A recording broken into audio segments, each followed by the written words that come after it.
আসসালামু আলাইকুম। রান্না করতে আসলাম। আজকে রান্না করব।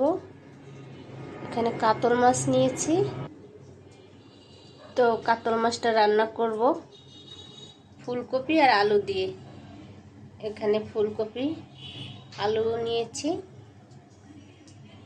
আর বাটা পেঁয়াজ দেব। এখানে পেঁয়াজ রসুন একসাথেই বেটে নিয়েছি আর ধনিয়া পাতাও কুচি করে নিয়েছি। তো সব কিছুই রেডি করে নিয়েছি, রান্না বসাবো, দেখতে থাকেন। হলুদের গুঁড়া দিয়ে দিলাম, মাছটা ভেজে রান্না করব।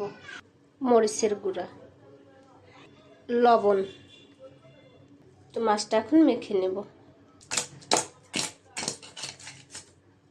যে মেখে নিয়েছি, কড়াইটা বসাই দিয়েছি, মাছ ভেজে নেব। এটায় তেল দিয়ে দিলাম।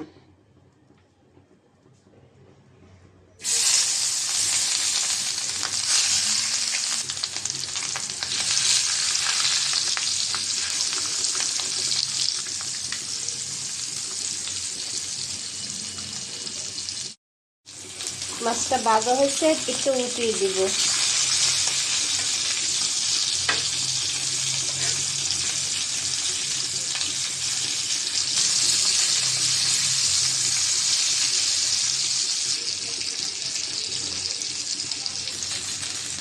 মাছটা ভাজা হয়েছে, তুলে নেব।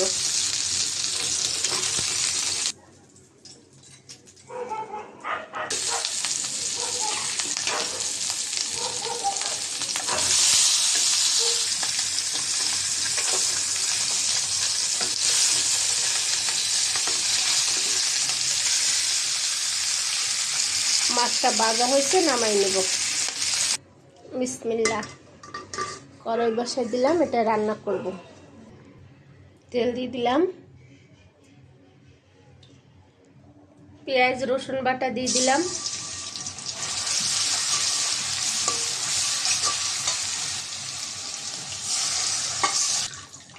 পানি দিয়ে দিলাম মশলা কষাবার জন্য, কাঁচামরিচ, মরিচের গুঁড়া, হলুদের গুঁড়া, ধনিয়ার গুঁড়া, লবণ। মশলাটা কষাই নেব ভালো করে।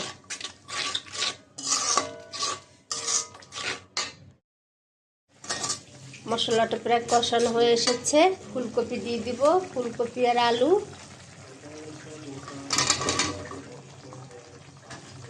মশলার সাথে একটু কষাই নেব।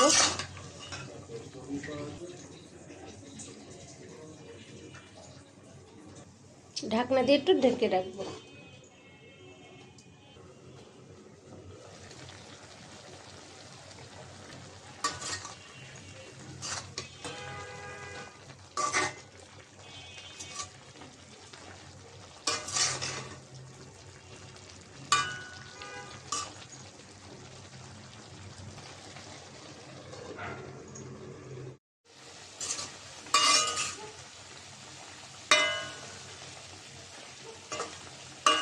কপিটা কষানো হয়েছে, ঝোল দিয়ে দিব এখন।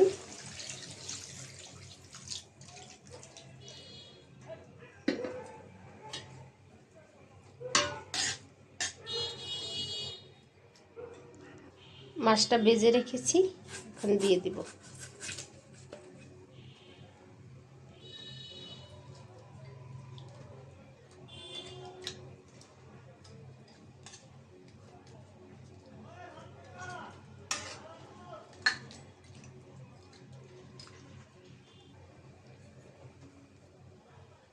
ঢাকনাটা দিয়ে রাখলাম।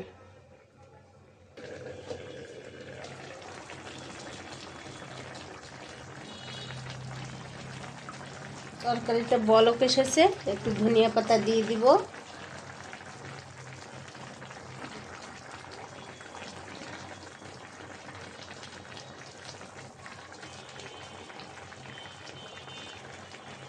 বেশি নাড়াচাড়া দিব না, হালকাভাবে নাড়াচাড়া দিব, নাহলে কপি মাছ ভেঙে যাবে।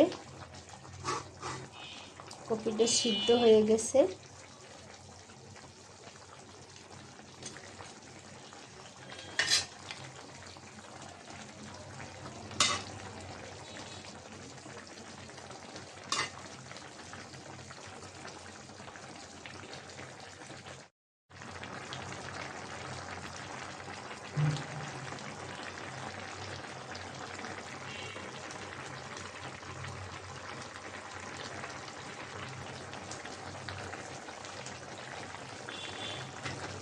ফুলকপি দিয়ে কাতল মাছ রান্না হয়ে গেছে, নামিয়ে নিব এখন।